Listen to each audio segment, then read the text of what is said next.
Hello, and welcome to In It, a podcast for families with kids who learn and think differently. Here you'll find advice, camaraderie, stories of successes, and let's be real, sometimes failures from experts, parents, and caregivers like you. I'm Gretchen Vierstra, a former classroom teacher and an editor here at understood.org. And I'm Rachel Bozek, a writer, editor, and mom who has definitely been in it. Today, we're facing the fact that summer is, well, depending on where you live, pretty much over or very close to being over. That means we need to get into the back-to-school mindset. Yes, we do. Oh, boy. Well, we know that gearing up for school can feel overwhelming for parents and kids. So we're going to break it down into 5 specific categories.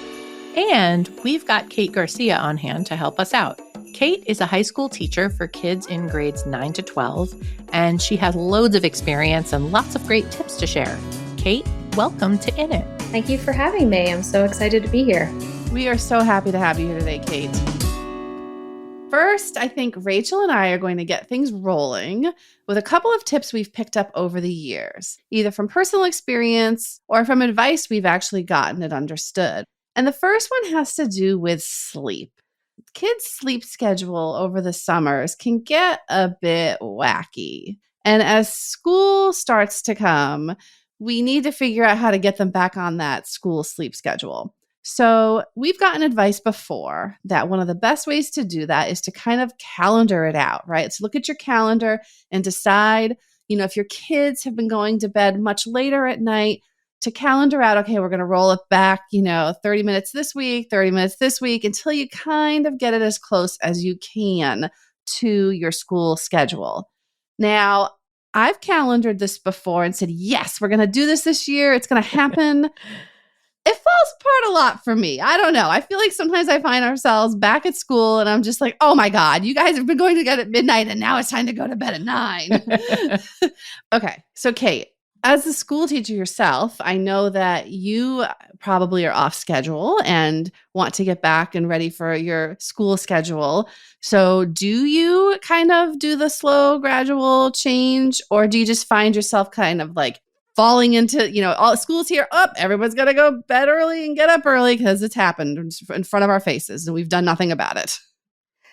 So I start back at work before my kids start at school. So I get kind of slammed in the face with waking back up early, whereas my kids get to gradually adjust because I'm at work 2 weeks before they're back at school. So they get a nice gradual adjustment because they like to wake up with me.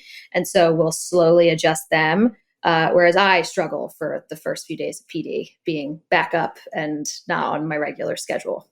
Yeah, I'll tell you all, honestly, for me, I've always, when I was teaching and just being a parent, I've always said, I don't think anything's going to smooth itself out until Thanksgiving. I know this seems so long away, but I give myself that as a goal. I'm like, we get to Thanksgiving and this is all going to work out. But that's a long ways away. But honestly, that's usually how long it takes for us.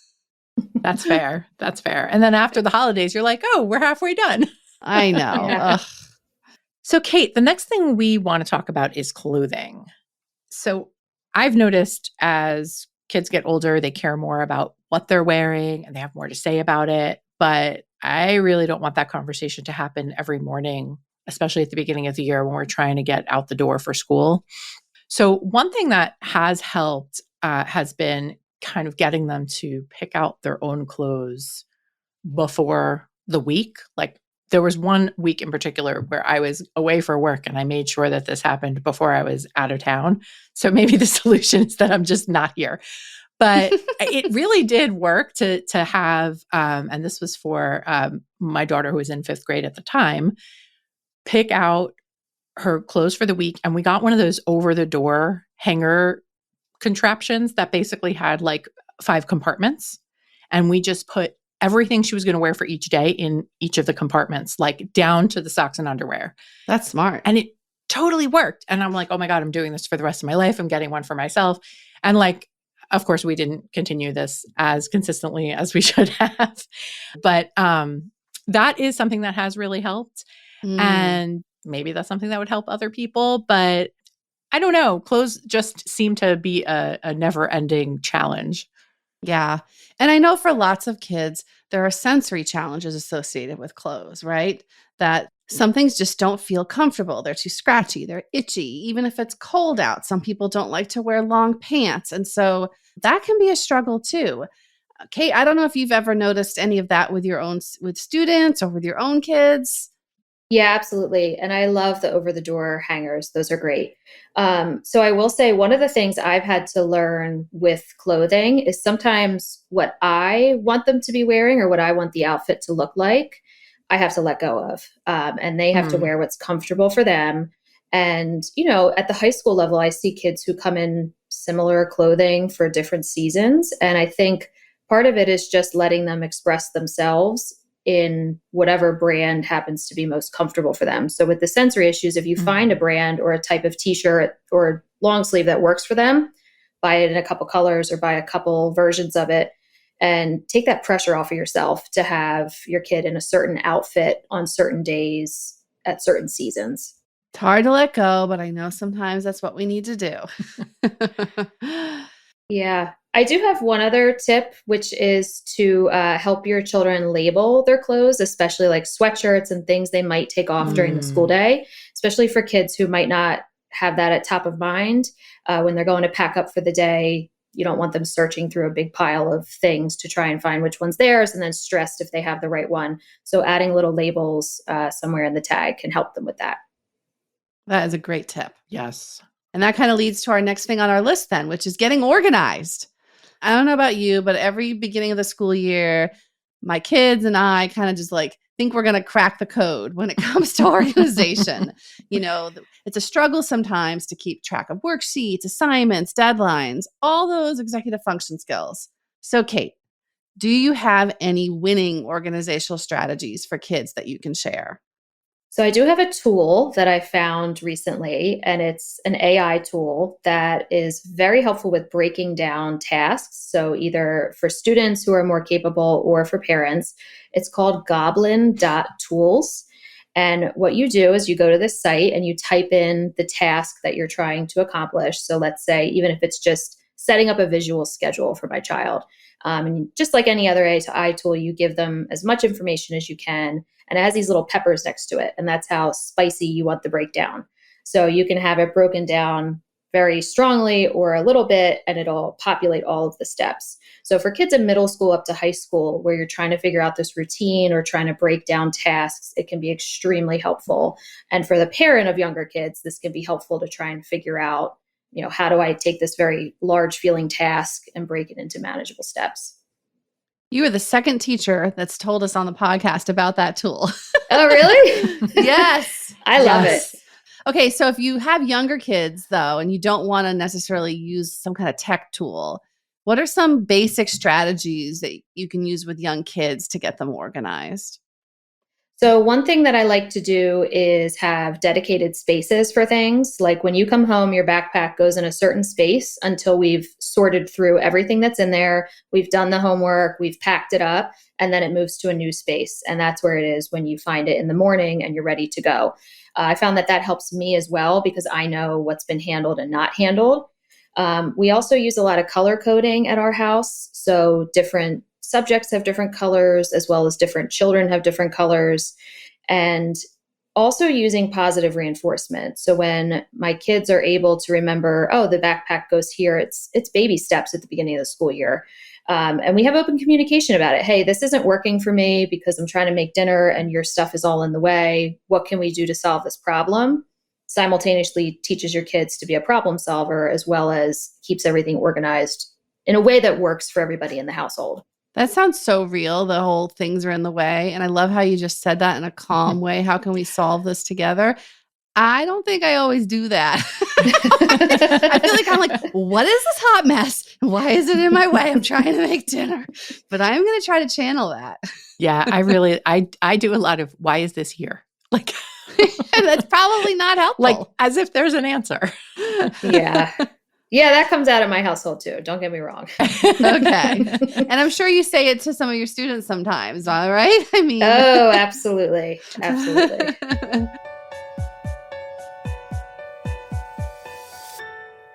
So here's another category. School communication. This is especially important for families with kids who have IEPs or 504 plans, but it really could apply to any situation where you want your child's teacher or teachers to know something about your kid. So, Kate, when and how is the best time to check in with teachers? Is there like a sweet spot that's not too early when teachers are maybe overwhelmed with their own preparations and getting to know everybody, but also not too late? Like, oh, I really wish you had told me that a month ago. Yeah, I think, there's no right answer, and students have different varying levels of needs. So you may need to check in with somebody earlier than this. I would say the Mm-hmm. sweet spot for me is after the first week of school.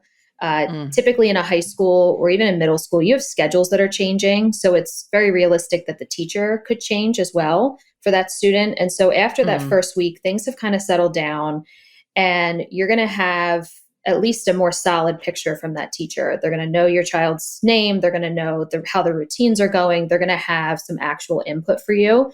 But I have had parents that I've reached out to on the first day and had a meaningful conversation with in order to prep for their child coming in. So I would say if your child really requires some proactive measures by the teacher, reaching Mhm. out before the first day of school, whenever the teacher PD days are, would be critical.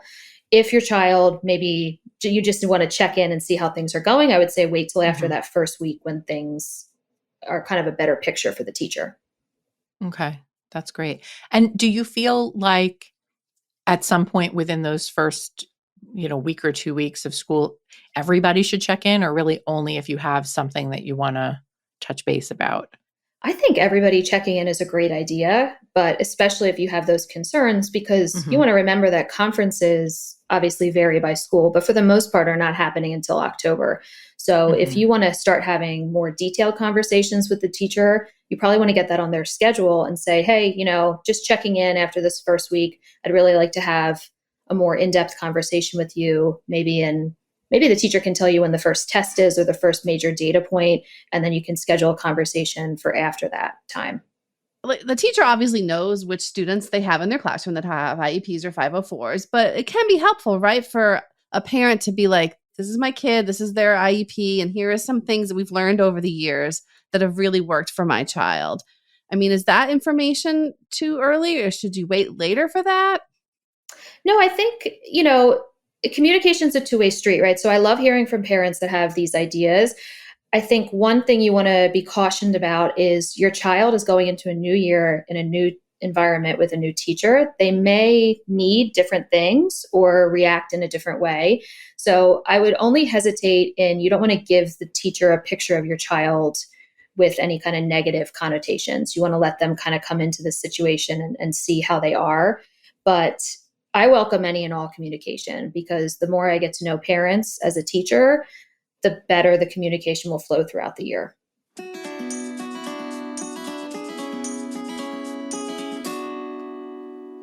Okay, this one is so tricky for lots of people. I want to talk about food, what your kid eats to fuel for the day at school, and how to make sure they're not starving at school.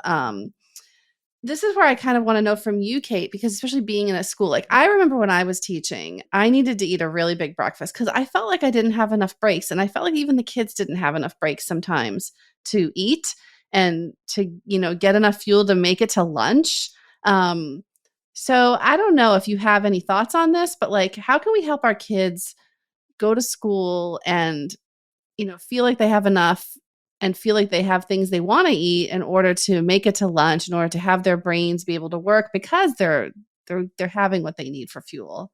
Yeah, this is a really tricky area. One thing that I've had to do with my own kids is kind of provide some backup nutrition in the morning.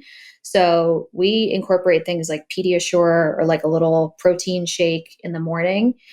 Seeing high school students, I wish more kids would do that. There's a lot of kids who, it's pretty early when they start their day, even for some middle schools, and they might not feel hungry. But if you're waiting until you Mhm. get into the building, there's lots of options available. But not all kids are picking the options that parents think they are. So providing Mhm. something before they step in, if that's feasible for you and your family. There's lots of different circumstances at home. Yes. But if that's feasible, that's a great thing to consider, even if it's just a quarter of a protein shake that they get. And having discussions with them about what they're choosing during the school day, judgment free, so that they're having that open communication with you, can help you get insight into what areas of their nutrition might be lacking, or are they getting to lunchtime and their stomach is so hungry and they have, they're eating lunch at 1 p.m. What can you provide for them in the meantime? Rachel, I know you had some thoughts on this, right? Yes. So this is not so much about breakfast and lunch, although those are very important. But something that I have struggled with is whether or not I should care about trading snacks. So I have heard a lot about this where it's like, oh, I want to bring this to school because so-and-so likes them. I trade this with them for this other snack that I really want that you don't buy. And I guess that's just kind of like a thing that happens, right? That we can't really manage. But is this, I know in high school you probably don't see it as much, but what do you think about that? Or is that something you've seen with your own kids who are younger? Should I not care about this? It's hard. My kids who are younger do this. And then in high school, you'd be surprised. We have a lot of kids who buy candy and then exchange it. It is part of like the social currency. Yes. And in my mind, I just try to say to myself, we provide nutrient-rich dinner, vitamins, those sorts of things. And we just have to kind of trust that it's balancing out. Mm-hmm. It's difficult when you can't control it and what they're eating. But I will say I've seen by the high school level, the kids who have had a lot of pressure put on them to eat certain things tend to rebel in those areas once they get to high school. And there's other kids who have a good sense of balance and when it's okay and when it's not. So having those open conversations involving your kid in food choices, how you're packing their lunches, what selections they're making, are all ways to kind of help circumvent some of that. Yeah. Yeah. And the other thing I wanted to ask about, so again, bringing up sensory challenges, which a lot of, kids may face with food. So have you seen it being, working in schools, how have you seen kids like who have sensory challenges when it comes to eating navigate like the cafeteria? Like even if they're not going to eat the food that's offered there, if they're bringing their own lunch, some of the smells and sounds of the cafeteria can be really hard for kids. They can, yeah. And so I think, many schools, including mine, have alternate spaces for kids to eat at lunchtime. And making sure as a parent that you're advocating for that if your child needs it is really important. So if your child struggles, like you just mentioned, with those sorts of sensory scenarios in the cafeteria, have a conversation with the counselor or the special ed teacher, hey, what other spaces are available during the lunch block? And we have like a counseling suite that's available. We have a conference room that's available. We even have like the main lobby, which still gives you the social interaction and some of the noise, but you're not heavily in it. So you still feel connected to the social scene, but you have a little bit of separate space. So those options should be there. And those are all accommodations that can be made for students. So that might be something to talk about. That is a really great tip.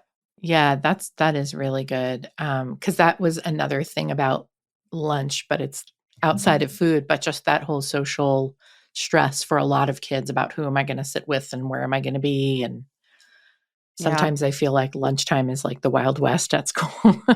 Yeah, lunch can be really difficult. Yeah. Okay, so we've covered a lot about getting ready for school. And you notice that none of it's like really academics. We've just talked about all the stuff that you have to do to get organized, to get back in that building. Is there anything important that you think we're missing when it comes to preparing to go back to school, Kate? I think the big key is the name of the game is flexibility. You have to make sure what you're doing is working and checking in with your kid, their teachers, like get a big picture view, like kind of zoom out and see, is this working for everybody? And you as a parent, because it matters. If you're overstimulated and overstressed trying to handle all of these different things, it's not going to work for your kid either. So just kind of rolling with it to a certain extent and understanding that you're not a bad parent if you can't make all of these little things happen. This is how life is for everyone. Yeah, so true. So Kate, thank you for all of this. It's been super helpful. Thank you for having me. I've loved having this conversation, and I hope some parents get some tips that help them ease into the school year this year.